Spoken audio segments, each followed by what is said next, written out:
It is better to be feared than loved if you cannot be both. You want to be kind, you want to be understood, you hope intention counts, but the world keeps its own ledger. Results are the currency. Power is the receipt. When you let feelings grab the wheel, you pay in delays, apologies, and small humiliations that add like interest. You meant well. The outcome did not. The promotion went to the person who asked without shaking. The contract went to the firm that set terms, not the one that waited for a mood to change. The door you held open for everyone will not swing for you when it matters. Listen closely. Power is not sentimental. Results are, intentions are blankets, in summer.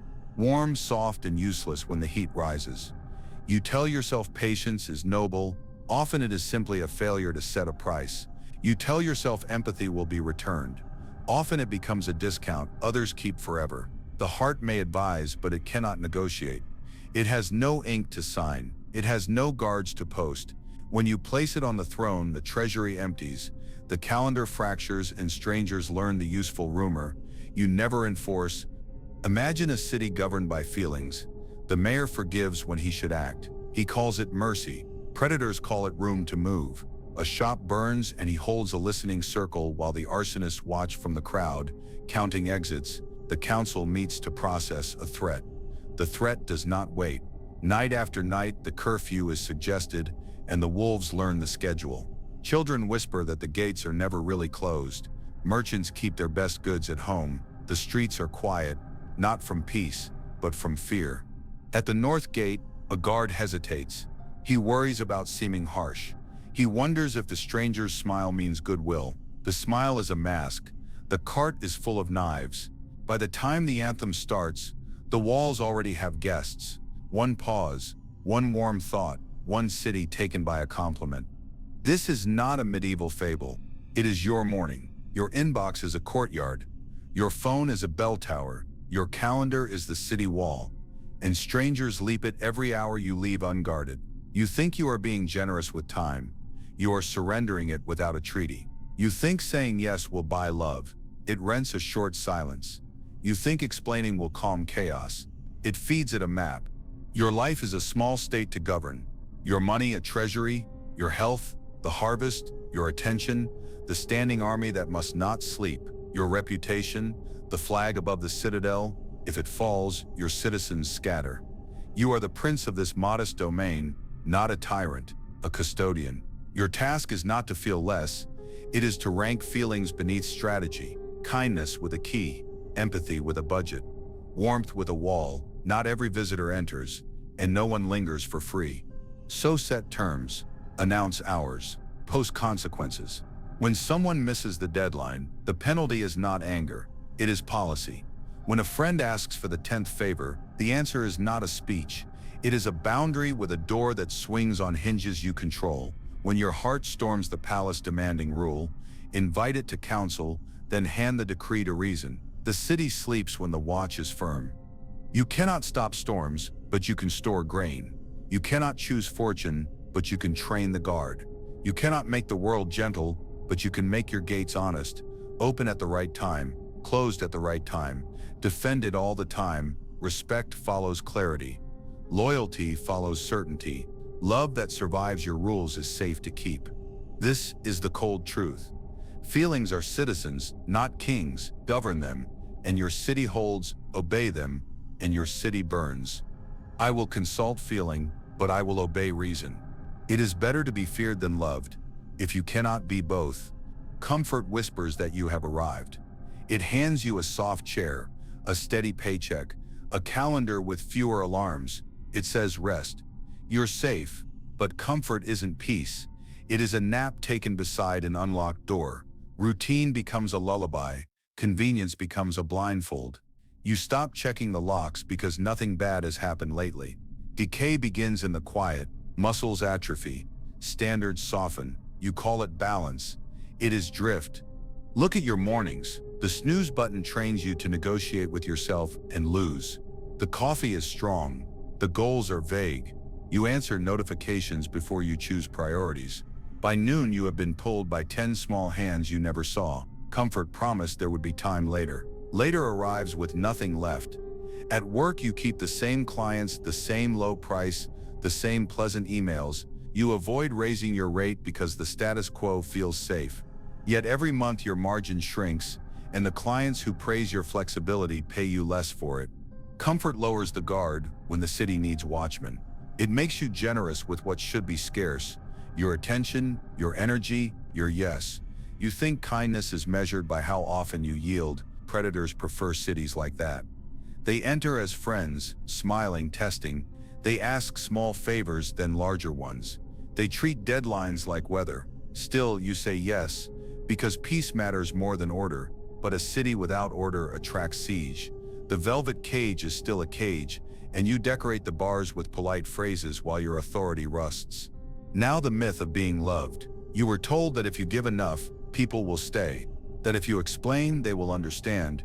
That if you are endlessly patient, they will be endlessly loyal. Machiavelli does not flatter you here. People are moved by advantage, by fear of loss, by reputation. Love is pleasant, but it is light. Fear is heavier, and it holds longer, so long as it does not turn to hatred. In everyday life, this means simple things. Being too understanding signals that the cost of crossing you is low, and low cost invites repeat offense. Think of the colleague who always asks for extensions. You empathize, you cover, you stay late again. They learn more from your behavior than from your words. The lesson: there is no penalty. The next time, they do not even pretend to hurry or consider the partner who uses crises like keys. Tears, silence, vanishing acts. Every time they return, you forgive instantly. You call it love. They read it as leverage. Your boundary is not a line, it is a rumor. In the group chat, the friend who mocks you does it again because nobody stops them. But fear must not become hatred. Hatred is the fire that burns the palace and the city with it. You do not frighten with cruelty. You deter with certainty. You do not raise your voice. You raise the cost. You do not threaten. You enforce. You say little and you do exactly what you said you would do. People remember consequences longer than speeches. This brings us to what people actually obey: incentives, consequences, and reputation. Feelings are weather, levers move the gate. A deadline is a border, a penalty is a patrol. A public track record is the banner above your wall. When you keep your word with precision, others plan around you. When you delay decisions to soothe your mood, they plan around your weakness. Set deadlines and mean them. The deliverable is due Thursday at 4. Not soon, not whenever. If it is late, the consequence is automatic. Maybe it is a fee. Maybe it is loss of access. Maybe it is the end of the arrangement. No drama, no long emails. Just the policy you wrote when you were calm. In your personal life, do the same. I respond during these hours. I lend money once, after that I connect you to resources. I do not continue conversations that turn abusive. Each boundary is a post in the ground, visible by day and unmovable at night. Use visible follow-through. Confirm agreements in writing. Recap meetings with bullet points, owners, and dates. When someone tries to rewrite history, you do not argue. You send the notes. Your reputation becomes a standing army that travels with you. People adjust to your clarity. Predators prefer fog. You build streetlights. Incentives matter more than intentions. Offer rewards for the behaviors you want near you. Praise privately. Credit publicly. But never reward disloyalty with proximity. Distance is a tool, so is silence. When a person shows they only respect pressure, give them pressure in the form of firm options. 2 doors, both honest, meet the standard and stay, miss it and go. You are not cruel, you are clear. Comfort will tell you this is harsh. Comfort will invite you back to the soft chair, to the small apology, to the slogan about kindness without structure. But you know better now. Peace is built, not wished. Loyalty is tested, not assumed. Safety is ordered, not felt. The velvet cage is warm. The iron gate is colder, but it holds. You will still be kind, you will still love, but love in your city wears armor and keeps a schedule. It pays taxes like everyone else. It knocks before entering, and when the night comes and the wolves test the fence, you will not beg them to understand your heart.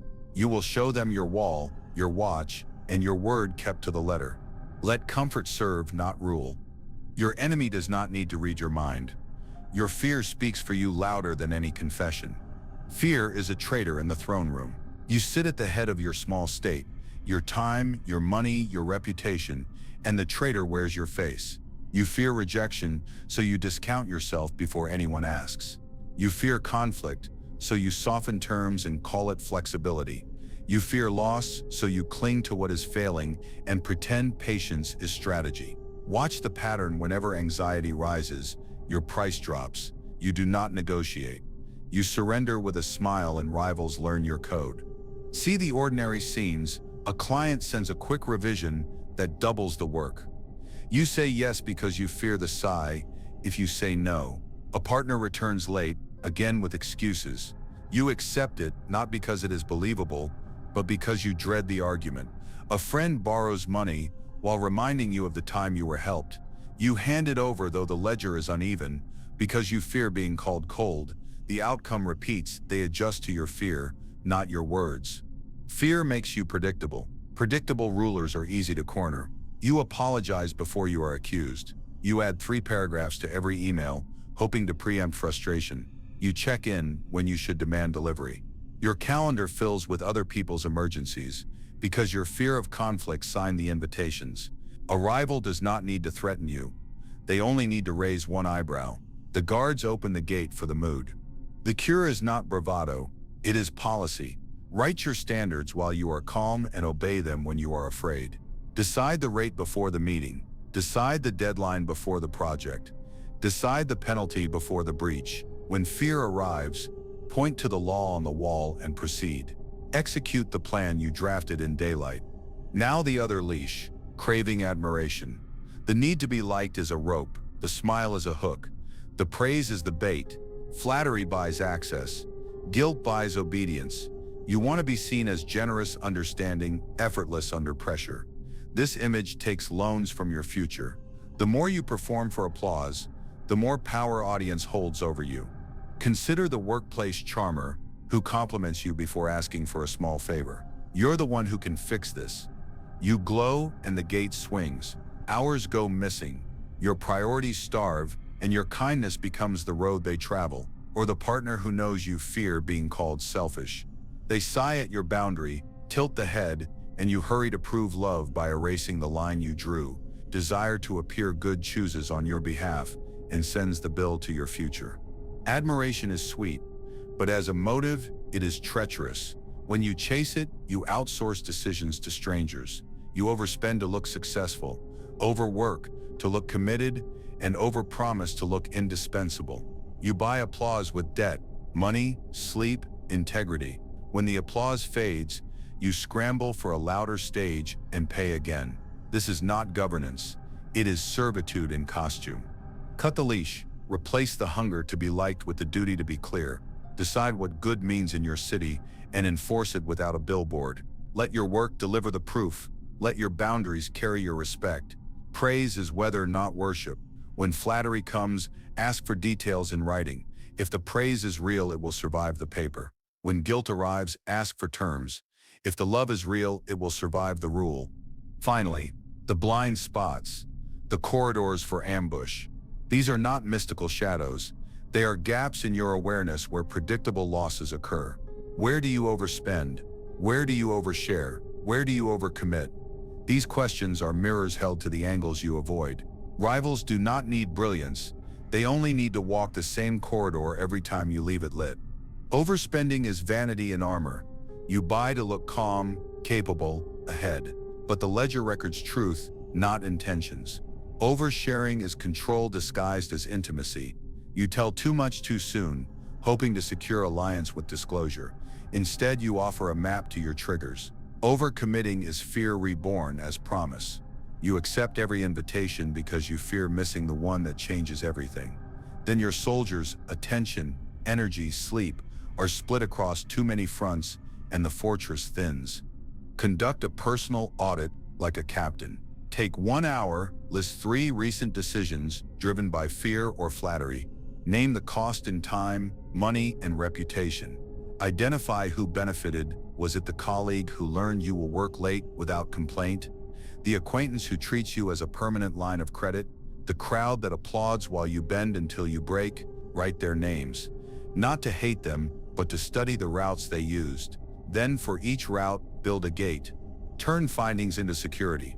If you overspend when anxious, freeze purchases for 72 hours and require a written reason to buy. If you overshare on first meetings, create a 3-tier disclosure rule: facts, experiences, vulnerabilities, released only after matching behavior over time. If you overcommit, cap obligations per week and require one exit clause in every agreement, not emotional vows. Mechanisms: triggers that fire whether you feel brave or not. Reputation must become your standing army. Establish a record of consistent follow-through and consistent consequences. Publicly, you are calm. Privately, you are precise. When you say you will end an arrangement after 2 missed deadlines, you do it without insult. When a friend treats your boundary as a suggestion, you reduce access without a speech. Over time, the city learns gates open on time, close on time, and the watch does not sleep. There will be protests from within and without.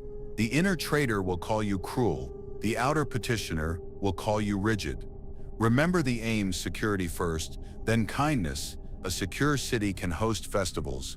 A breached city bleeds under banners that promise love. Govern your wounds, or your wounds will govern you. Expose the traitor, cut the leash. Fortify the corridors.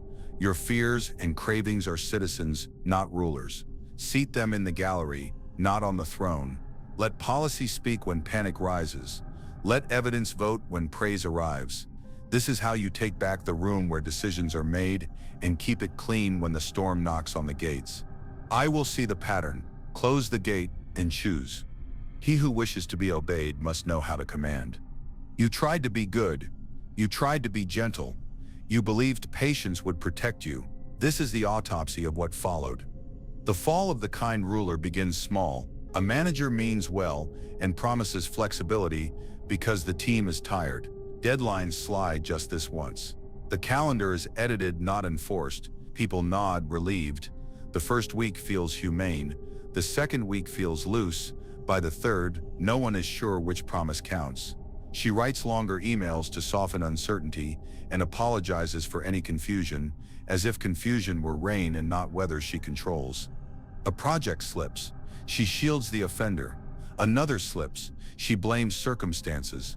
Soon the high performers see the pattern. Excellence and laziness cost the same. They pace themselves down because speed wins nothing here. Meetings multiply to compensate for missing authority. Each meeting produces a warmer tone and thinner outcomes. Clients notice and ask for clarity, while budgeting for delay. Her kindness becomes the infrastructure of decay. Excuses harden into policy. We value balance, she says, which now means we accept drift. Team members learn to look sincere and deliver late. The well-meaning manager becomes a messenger, walking between frustrated executives and smiling offenders, translating anger into wishful language. She sleeps badly and replies to emails at midnight, trying to fix, to please, to smooth. When the first scapegoat appears, it surprises only the inattentive. A contractor becomes the villain. A vendor becomes the reason. She believes the story because believing it delays the truth.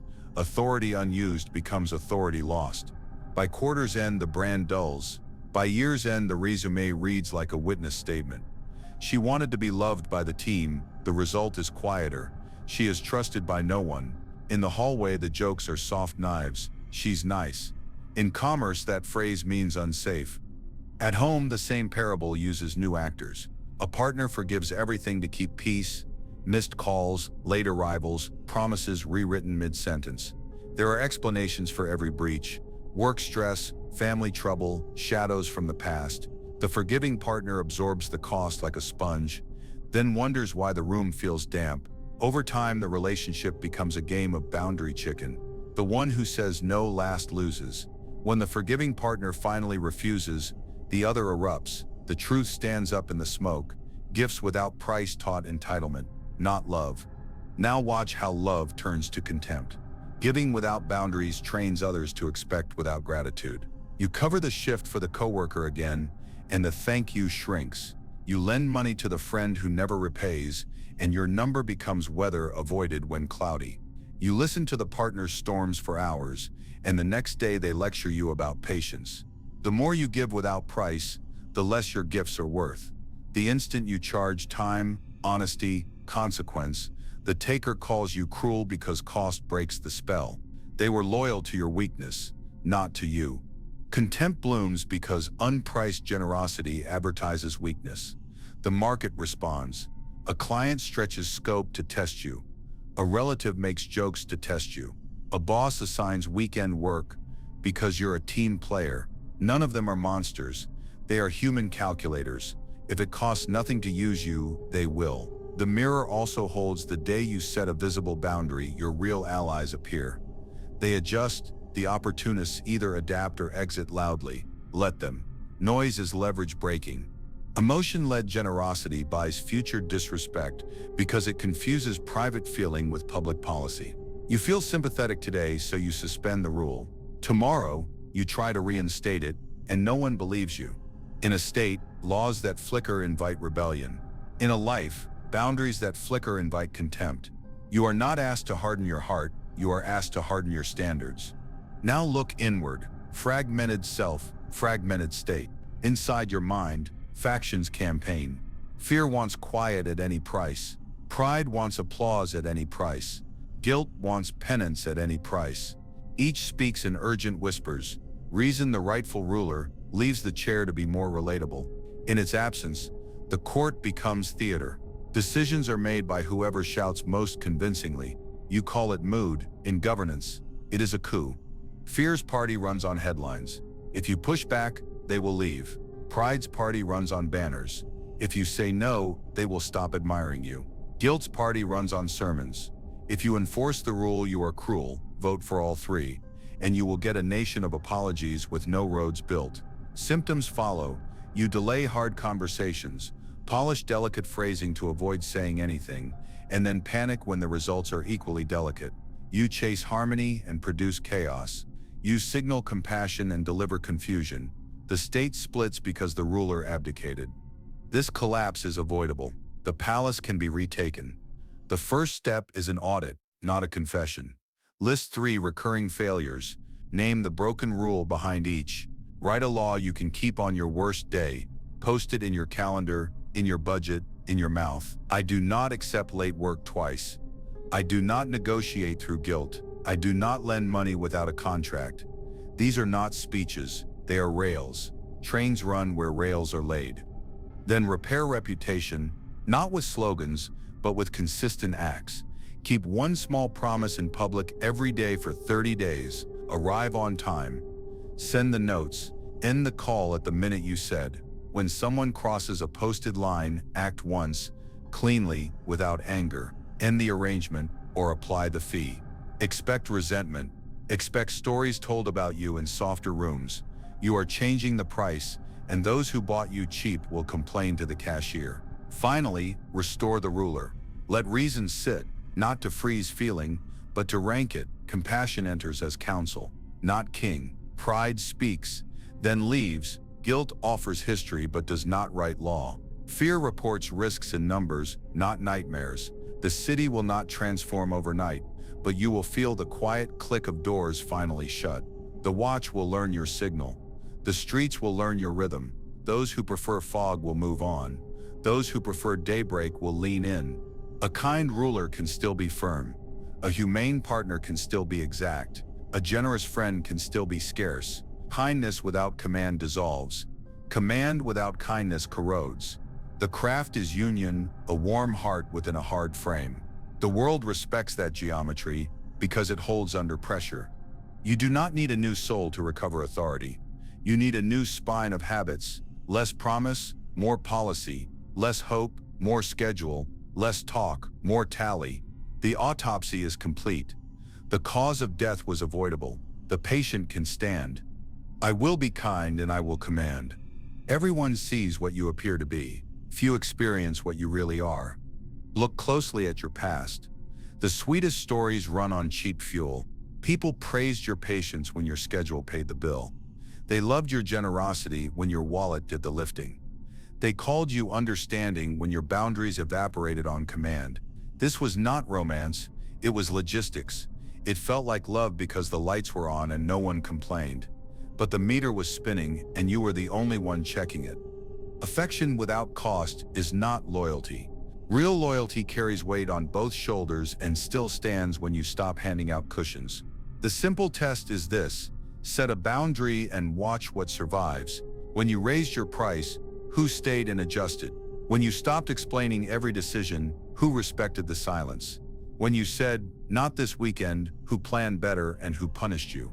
Love that depends on you never saying no is not love.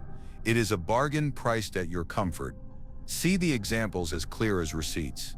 The friend who adored your company until you declined 3 nights in a row, did they miss you or did they miss the free rides and easy?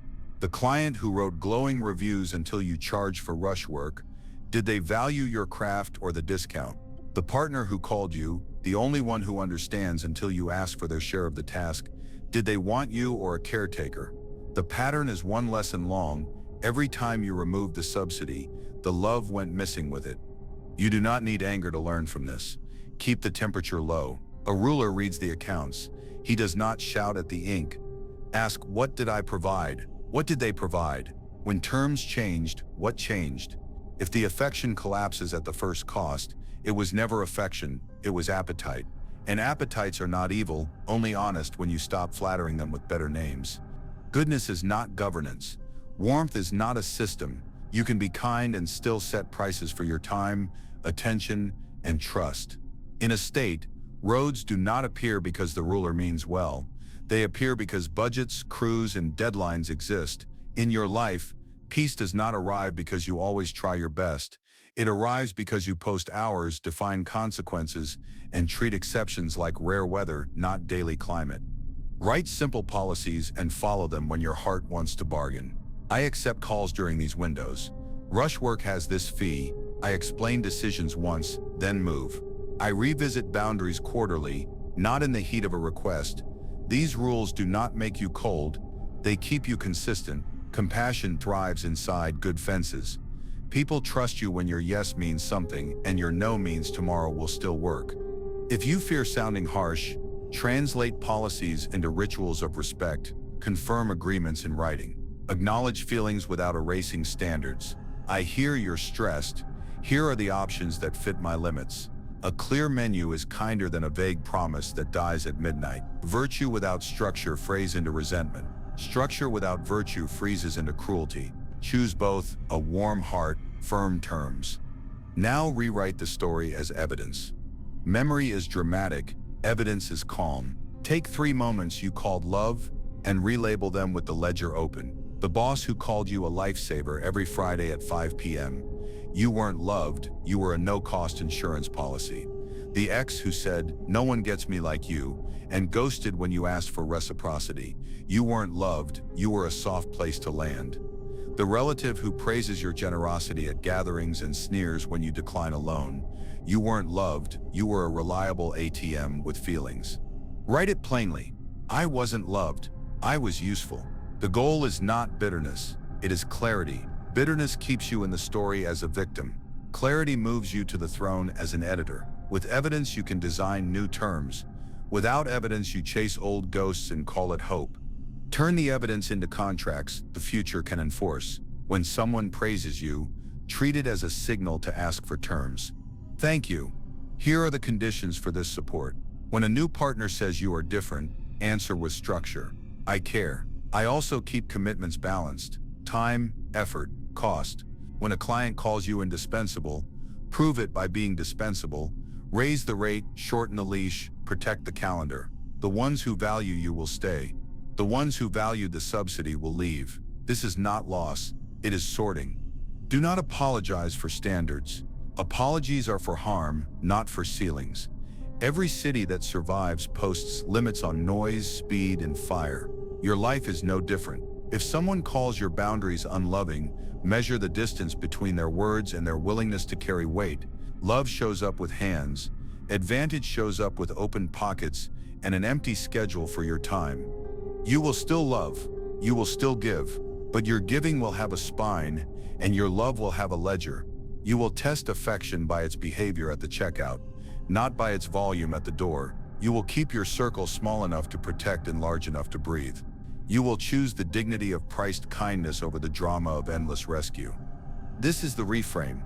It was never love that failed you, it was your pricing. Adjust the price and the market tells the truth.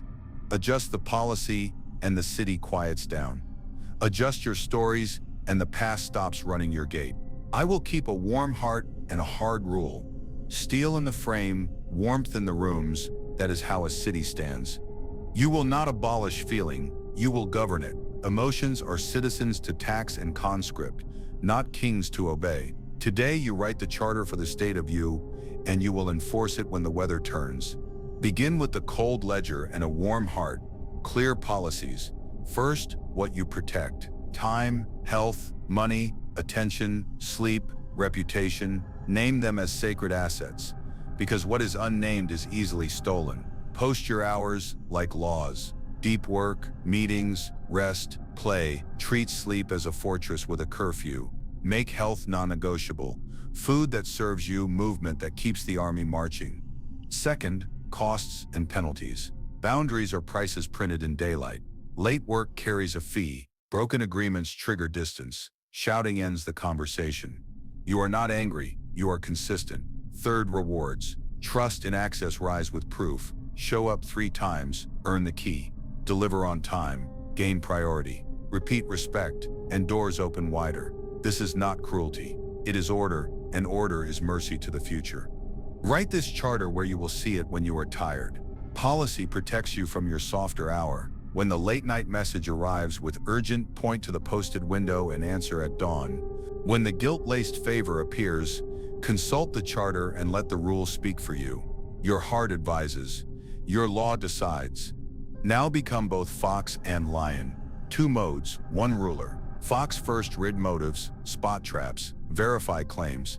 People reveal themselves by incentives more than by speeches. If an offer rushes you, slow it. If praise arrives before a request, prepare a price. Ask for terms in writing. Say, I'm not agreeing today, send terms in writing. Pause, let paper filter noise. Verify numbers, call references. Check the dates, the titles, the deliverables.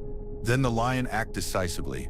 Set terms, enforce consequences. When the decision is ripe, stop collecting opinions and publish the order. This is the deadline. Here's the penalty. I will start at 9 and end at 5. Payment is due before delivery. Your tone stays even. Your words are short. The power sits not in volume, but in follow-through. People test every gate once. The lion's gift is to close it as promised. Practice switching modes on purpose. Morning fox, plan, test assumptions, draft contingencies. Afternoon, lion, execute, ship, close loops. In conflict, lead with fox questions, what do you need? Then conclude with lion clarity, we'll do option 2 by Friday. If not, we cancel. Flexible mind, firm hand. Virtue is not swagger, it is skill under pressure. Reputation is your standing army. It goes ahead of you and speaks when you are silent. Build it with habits that outlive moods. Document agreements. After meetings, send the summary, owners, dates, deliverables, confirm changes in writing. When someone tries to revise the past with story, answer with the record. Deliver on time even when nobody is watching. If you will miss, announce early and propose a new plan with added cost on your side. Escalate once. Not 10 messages. 1 clear escalation to the proper level. With facts and options. Over months, people learn you do not bluff, you do not drift, and you do not bleed out on other people's swords. Make the army visible without being loud. Keep small rituals, weekly update, invoicing day, quiet hours posted. Protect your name in small things so it protects you in large things. When a cheap opportunity demands you break character, decline, money can be replaced.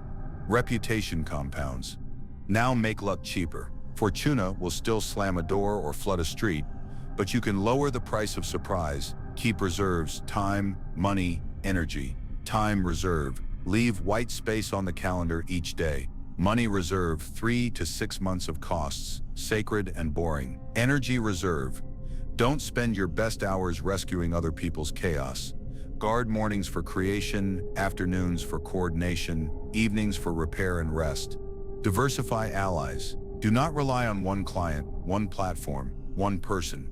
Build a small council of advisors who are not impressed by drama. Rotate mentors, peers, and protégés. Each sees a different horizon. Keep warm relationships across groups, so no single gatekeeper can lock you outside the walls. Learn to exit early. Most disasters become expensive, not by size but by delay. Set tripwires. If 2 invoices are late, pause work. If 3 meetings produce no decision, downgrade priority. If a relationship costs sleep twice a week, call for a summit. If it continues, call for peace by distance. Exits are not betrayals. They are reallocations from loss-making fronts to vital ones. Use checklists to tame storms before accepting an offer. Scope, timeline, payment, success criteria, failure penalties, before saying yes to a social plan. Energy tomorrow, mission this week, honest why. Before replying to a provocation. Will this matter in a month? Is there a policy that covers it? What is the minimal clear response? Checklists are rails the train follows. When fog hides the curves. Run weekly councils with yourself. 10 minutes, same time, same chair. What worked, what failed, what to change. 1 new rule per week, not 10. Freedom comes faster from boring consistency than from heroic bursts. The city sleeps because the watch changes on schedule.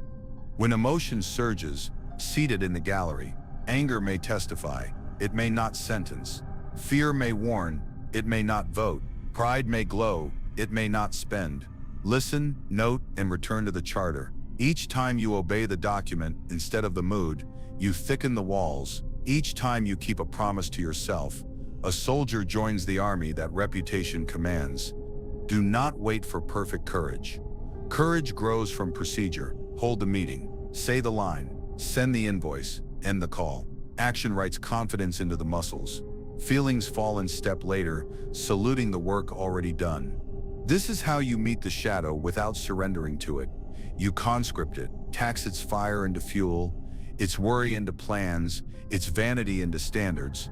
Do not deny that you want comfort, praise, or safety. Acknowledge them, charge them at the gate, and put them to work building the road. The city is yours to govern. Fortune will still throw stones. People will still test the hinges, but a capable prince does not seek a softer world. He builds a stronger frame, cold ledger, warm heart, clear policies, fox mind, lion hand, army of reputation, cheap luck. I will rule my feelings by my rules. Dawn finds your city already awake. Lamps fade, doors unlock, and the posted laws catch the first light like clean steel. Your streets are quiet because your rules are loud. Schedules are kept, agreements are written, the watch makes its rounds without drama, and the gates stand open on purpose, not by accident. Peace here isn't a feeling, it is a method. Yesterday's storms are archived, not ignored. The market hums because prices are known. Friends walk without glancing over their shoulders. Even your doubts understand where they may sit and when they must be silent. This is not luck, this is governance. You earn the quiet by refusing to worship it. You treated it as the result of order, the dividend of discipline. You made small promises and kept them, like a metronome that never lies. You set hours and obeyed them yourself. You wrote consequences you could carry out when tired, then carried them out. People learned your pattern. Predators learned your fence. You stopped chasing calm in other hearts and built it inside your own walls, brick by brick by brick. Kindness lives here, not as weakness, but as policy given a warm face. You are toughest on your rules so you can be softer with people. When someone is late, you don't shout. You point to the law posted beside the door. When a friend asks for more than you can give, you don't wound them with speeches. You offer choices that protect you both. Your yes means yes because your no works. Children, clients, partners, each one relaxes around certainty. They may not love every answer, but they love knowing where they stand. Strength becomes the condition for gentleness. A city with guarded gates can host festivals without fear. Your days follow the same geometry. Hard frame, warm rooms. You extend trust and withdraw it with the same calm hand. You practice mercy that never erases the map. You can be moved by tears without drowning in them. You can be touched by praise without selling the keys that keep you safe. This stability does not make you brittle. It makes you adaptable. When fortune shifts the wind, you adjust the sails within your rules. The watch doubles at nightfall. The budget shifts toward repair. You call counsel, hear counsel, and decide once. No frantic bargains with panic. No midnight auctions where your boundaries go to the highest emotion. You know what you protect: time, health, money, attention, sleep, reputation. You know what you charge: effort for access, proof for trust, cost for breakage. The city breathes because it is not held together by your mood. It is held together by your design. Look down any street and see why relationships last. Respect is not a hope. It is a habit. People return what they are charged. Reliability for reliability, clarity for clarity. Those who wanted the subsidy left when it ended. Those who wanted you stayed and paid the new price, gladly, because prices make things real. The circle is smaller and stronger. The noise is lower and kinder. You do not fear saying no, because your no preserves every future yes. In this order, your heart finally feels safe enough to be generous. You can give without the fear of being emptied. You can listen without the dread of being used. You can love without losing the palace. Peace does not ask you to dim your light. It asks you to direct it. It does not ask you to harden your face. It asks you to harden your frame. So you walk your city at dusk, past the posted laws and the lanterns that know when to glow. You nod to the watch. You lock the gates on time. You bless the streets with your quiet feet and your quiet standards. No speeches, no banners, only the hum of a state that learned to govern itself. And you return to the throne with a vow simple enough to remember and strong enough to hold. I will consult feeling, but I will obey reason.